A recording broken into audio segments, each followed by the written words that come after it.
hometown by a full 1% just by their birth. I was born several months premature, and when my mother saw me, she said she didn't have much hope for me. She was not the first to believe that, I will have to tell you. When the town of 100 heard that I had been born, they came to see if there was anything new in the Clemens stock, and they looked at me and poked me and prodded me and counted fingers and toes and soon determined that I was just as normal as everybody else. I had them fooled, didn't I? I came in with Halley's Comet, don't you know? And I will tell you, it is my desire and my plan in life to go out with Halley's Comet. It's like the good Lord above looked and He said, there are two freaks of nature. I'm going to put them together and just see what happens and all that. Well, after I was born there, 4 years later, we moved to Hannibal, right along the Mississippi River. And I will tell you, it was an idyllic life.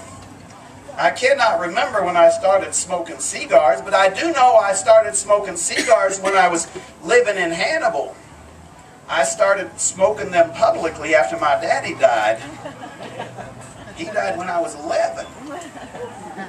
Now, when I was a boy, a lot of things happened. I noticed many folks here, and I'm amazed, by the way, that I'm the only man here in this old place with a suit on.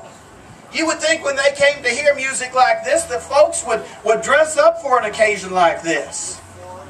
But apparently not. I am afraid somebody offered me a beer earlier, and Miss Sharon, and I told them I had to pass, that my stories might suffer. Or perhaps my marriage, dressed in a suit and liquored up at this place. Nevertheless, when I was a boy, a circus came to town, and those of you wearing short pants reminded me of this.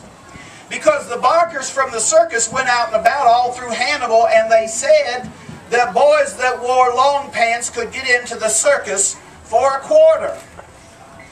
Boys with short pants could get in for a dime. I thought I had figured out how to get in for free. But I caught cold before I could ever get to the circus and find out. I believe I am so healthy and do so well at my age. I'm pushing 60, don't you know? I told that to a lady that I was speaking to in front of the barbecue pit down there, and I told her I was pushing 60. She looked at me very closely and she said, "Which side are you pushing from?"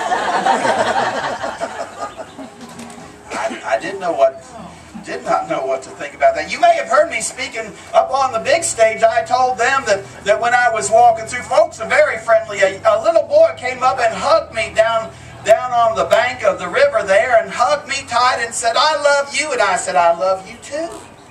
He said, "I love your chicken."